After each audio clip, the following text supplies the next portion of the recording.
Hello everyone, আসসালামু আলাইকুম। সবাইকে ইজি বায়োলজি চ্যানেলে স্বাগত। আজকে আমরা কথা বলবো হৃৎপিণ্ডের যত কথা অধ্যায়টি হৃৎপিণ্ডের রক্ত সঞ্চালন নিয়ে। তো হৃৎপিণ্ডের রক্ত সঞ্চালন জানার আগে আমাদের জেনে নিতে হবে হৃৎপিণ্ড কত প্রকোষ্ঠ এবং এটি কি ধরনের পর্দা দিয়ে গঠিত। হৃৎপিণ্ড হচ্ছে 4 প্রকোষ্ঠ বিশিষ্ট। মানুষের হৃৎপিণ্ড 4 প্রকোষ্ঠ বিশিষ্ট।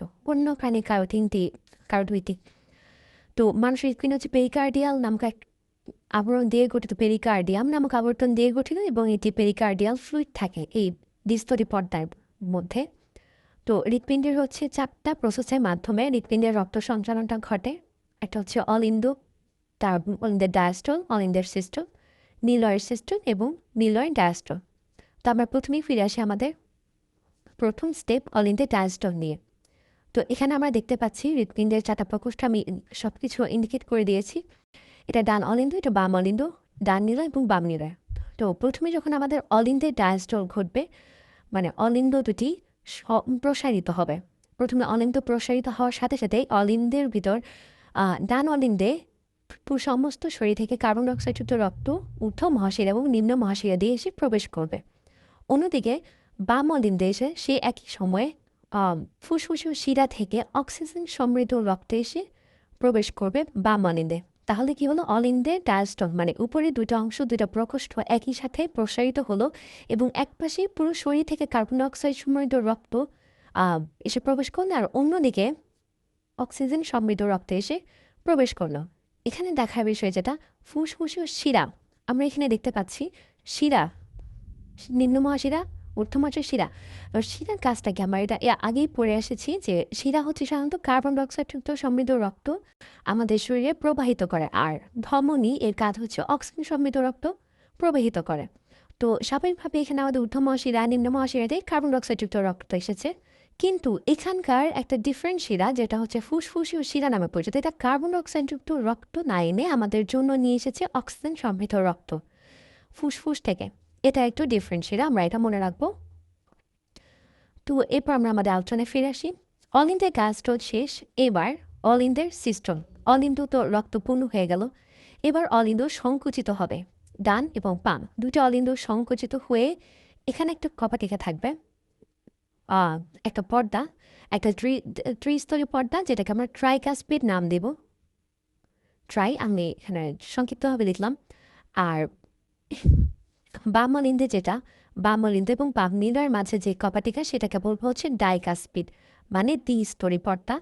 তো এই পর্দাটা খুলে যাবে, কপাটিকাটা খুলে যাবে। খুলে যাওয়ার পরে কি হবে, এখান থেকে অক্সিজেন কার্বন ডাইঅক্সাইডযুক্ত রক্ত আমাদের বাম অলিন্দে চলে আসবে, বাম ডান নিলয়ে চলে আসবে, আর এখানে অক্সিজেন সমৃদ্ধ রক্ত আমাদের বাম নিলয়ে চলে আসবে। তখন কি হল, অলিন্দের সিস্টন, এই রক্তটা আসার সাথে সাথেই এখানে পরিপূর্ণ হওয়ার সাথে সাথেই ডান এবং বাম নিলয় দুটি সংকোচন ঘটবে, মানে অলিন্দর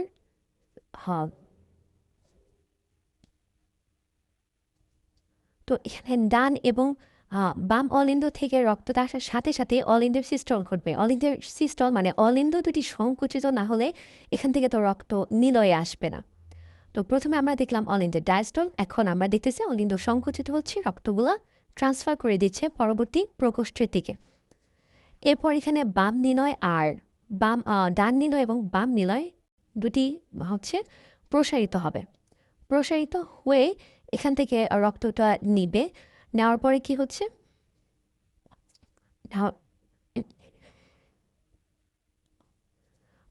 এখানে রক্তটা যখন আসবে, রক্ত নেওয়ার পরেই হচ্ছে রক্তটা আবার সেটা ট্রান্সফার হয়ে যাবে। তখন কি হবে, এই ট্রাইকাসপিড এবং ডাইকাসপিড এই দুইটা কপাটিকা বন্ধ থাকবে। এই রক্তগুলো এখানে ট্রান্সফার হওয়ার সাথে সাথেই এই কপাটিকা দুটি বন্ধ হয়ে যাবে, মানে বিপরীতভাবে এই রক্তগুলা পিছনের দিকে যাওয়ার কোনো সুযোগ নেই, কপাটিকার সাথে সাথে বন্ধ হয়ে যাবে।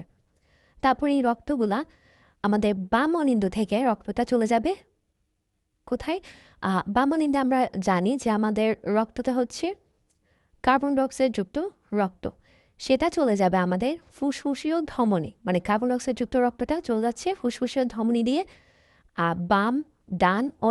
ডান নিলয় থেকে কার্বন ডাইঅক্সাইড যুক্ত রক্ত ফুসফুসীয় ধমনী দিয়ে চলে যাচ্ছে, আর বাম নিলয় থেকে অক্সিজেন সমৃদ্ধ রক্ত চলে যাচ্ছে মহাধমনী দিয়ে আমাদের পুরো শরীরে। তো এখানে যখনই নিলয় নিলয় দুটি হচ্ছে যখন সিস্টল হবে, মানে নিলয় যখন সংকুচিত হয়ে এই রক্তটাকে কার্বন ডাইঅক্সাইড যুক্ত সমৃদ্ধ রক্তটাকে ধমনী দিয়ে পাঠিয়ে দিবে ফুসফুসীয় ধমনীতে, আর বাম নিলয় থেকে অক্সিজেন সমৃদ্ধ রক্ত যখন মহাধমনী দিয়ে পুরো শরীরে পৌঁছে যাবে, এই সময়টাতে আমাদের ট্রাইকাস্পিড ডাইকাস্পিড দুইটা কপাটিকা বন্ধ থাকবে। কিন্তু এখানে একটা কপাটিকা থাকে, সেটা হচ্ছে সেমিলুনার ভালভ বা সেমিলুনার কপাটিকা, তো এটি খোলা থাকবে। আর এই সময়ে একটা শব্দ হবে, এই শব্দটার নাম হচ্ছে লাপ। আচ্ছা, তো এরপরে আমরা কি হলো, ধমনীতে চলে গেল, ফুসফুসীয় ধমনীতে গিয়ে কার্বন ডাইঅক্সাইডযুক্ত রক্ত আমাদের ফুসফুসের জালিকা দিয়ে ফুসফুস হচ্ছে কার্বন ডাইঅক্সাইড সমৃদ্ধ রক্তটাকে বের করে দিবে, এবং ফুসফুসে যে অক্সিজেন সমৃদ্ধ রক্তটা থাকে সেইটা আমরা আবার ফুসফুসের শিরা দিয়ে নিয়ে আসবো।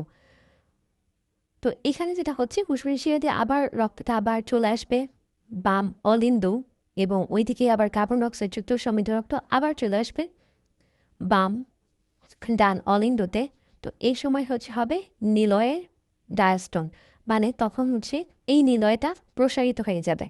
যেহেতু আমরা রক্তটা এখানে ট্রান্সফার করে দিয়েছি, তখন এখানে আর সংকুচিত অবস্থা থাকবে না, স্বাভাবিকভাবেই এটা তখন প্রসারিত অবস্থায় চলে আসবে। এটা প্রসারিত হওয়া মানে এটা ততক্ষণে পূর্ণ হয়ে গেছে।